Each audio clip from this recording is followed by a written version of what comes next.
मेहनत लगती है सपनों को सच बनाने में, हौसला लगता है बुलंदियों को पाने में, बरसों लगते हैं जिंदगी बनाने में, और जिंदगी फिर भी कम पड़ती है रिश्ते निभाने में। दूसरों का बुरा सोचने वालों का कभी भला नहीं होता। हमें अपनी गलतियों की सजा भले ही तुरंत ना मिले, लेकिन कभी ना कभी जरूर मिलती है। झूठ का कोई भविष्य नहीं, वो आपका आज शायद सुखद करे, पर कल तो बिल्कुल नहीं। हमेशा सत्य और धर्म के पक्ष के साथ खड़े रहें, भले ही आपको अकेले क्यों न रहना पड़े। श्री कृष्ण कहते हैं, गलतियां कीजिए, वो तो सबसे होती है, पर कभी किसी के साथ गलत ना कीजिए।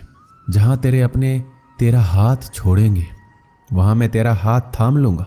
कर्म भूमि की दुनिया में शर्म सभी को करना है। भगवान सिर्फ लकीरें देता है, रंग हमें ही भरना है। कोई भरोसा तोड़े तो उसका भी धन्यवाद कीजिए, क्योंकि वो हमें सिखाता है कि भरोसा बहुत सोच समझकर करना चाहिए। तुम सच का साथ दो, मैं तुम्हारा साथ दूंगा। मनुष्य अपने विचारों से ऊंचाइयां भी छू सकता है और खुद को गिरा भी सकता है, क्योंकि हर व्यक्ति खुद का मित्र भी होता है और शत्रु भी। जब तक आप जीवन में स्वयं को चुनौती नहीं देते, तब तक आप नहीं जान सकेंगे कि आप में कितनी क्षमता है।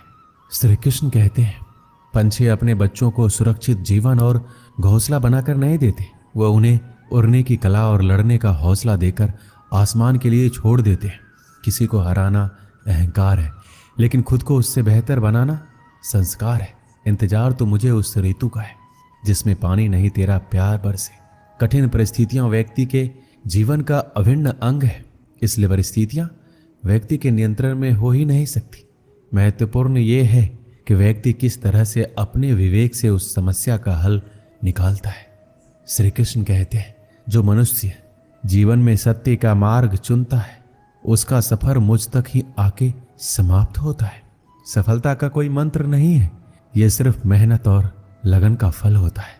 कोशिश करें कि जीवन का हर पल अच्छा गुजरे, क्योंकि जीवन अधिक समय के लिए नहीं रहता है, परंतु अच्छी यादें हमेशा जिंदा रहती है। इस संसार में देखने के लिए बहुत सारे खूबसूरत स्थान हैं, पर सबसे खूबसूरत जगह है बंद आंखों से अपने भीतर देखना। शब्दों के दांत नहीं होते, परंतु शब्द जब काटते हैं तो दर्द बहुत होता है। कभी कभी घाव इतने गहरे हो जाते कि जीवन समाप्त हो जाता है, परंतु घाव नहीं भरते।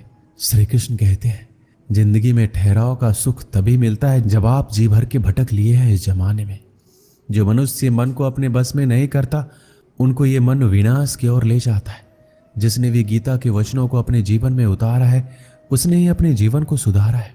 जिस इंसान के मन में श्रद्धा और आशाएं होती है, वो जिंदगी की हर परिस्थिति में जीतता है। तरकस से तीर निकालने वाला हर योद्धा महान नहीं होता, और इस संसार में अर्जुन जैसा धनुर्धर नहीं होता। जब न्याय का फैसला सत्य के पक्ष में ना हो, तो शस्त्र उठाना आवश्यक हो जाता है। आपके द्वारा किया जाने वाला व्यवहार ये दिखाता है कि आपको संस्कार कैसे मिले। कोई भी इंसान जन्म से नहीं, बल्कि अपने कर्मों से महान बनता है। मेरा तेरा छोटा बड़ा अपना पराया मन से मिटा दो, फिर सब तुम्हारा है और तुम सबके हो। क्रोध से भ्रम पैदा होता है, भ्रम से बुद्धि व्यग्र होती है। जब बुद्धि व्यग्र होती है तब तर्क नष्ट हो जाता है। जब तर्क नष्ट होता है तब व्यक्ति का पतन हो जाता है।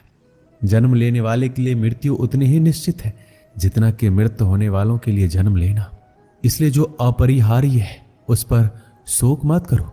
मनुष्य अपने विश्वास से निर्मित होता है, वो जैसा विश्वास करता है वैसा बन जाता है। अपने अनिवार्य कार्य करो, क्योंकि वास्तव में कार्य करना निष्क्रियता से बेहतर है। भाग्य के भरोसे केवल वही लोग बैठे रहते हैं जो जीवन में कुछ करने के लिए अंदर से प्रेरित नहीं होते। जो चीज हमारे दायरे से बाहर हो, उसमें समय गंवाना मूर्खता ही होगी। श्रेष्ठ बनना भी एक महानता है, क्योंकि समाज में लोग श्रेष्ठ पुरुषों का ही अनुसरण करते हैं। सम्मानित व्यक्ति के लिए अपमान मृत्यु से भी बदतर होती है। इस जीवन में कुछ भी व्यर्थ नहीं होता है। बुद्धिमान व्यक्ति ईश्वर के सिवा और किसी पर निर्भर नहीं रहता।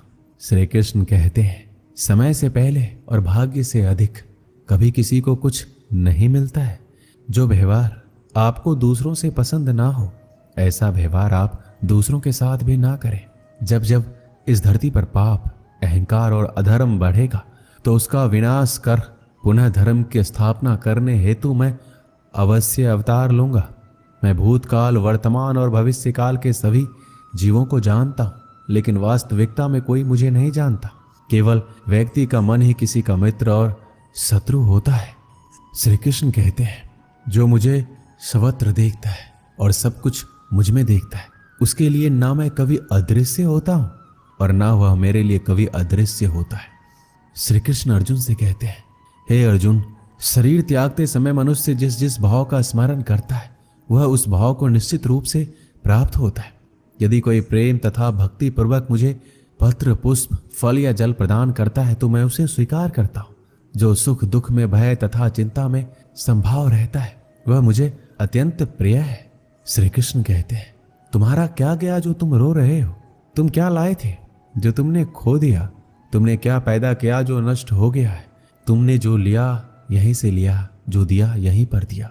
जो आज तुम्हारा है वो कल किसी और का होगा, क्योंकि परिवर्तन ही संसार का नियम है। जीवन ना तो अतीत में है ना ही भविष्य में, जीवन तो वर्तमान में है।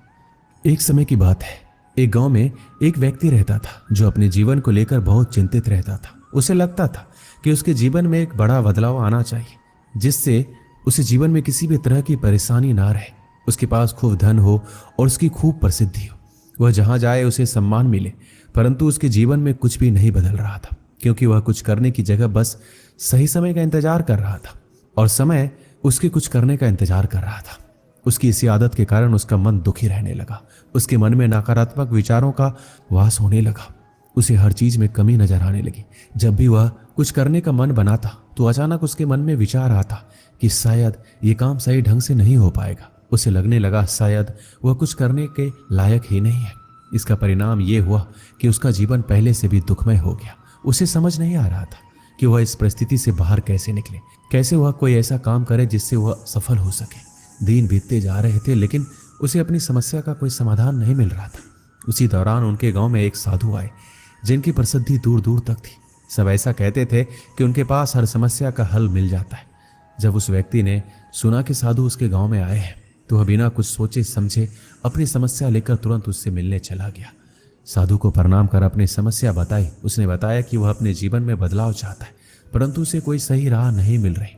इसी कारण उसके मन में नकारात्मक विचार आते रहते। दुख हमेशा उसे घेरे रहता है। कोई काम करने जाता है तो मन में उसकी विफलता का विचार पहले ही आ जाता है। बताइए, मैं ऐसा क्या करूं कि मैं एक सुखद जीवन जी सकूं?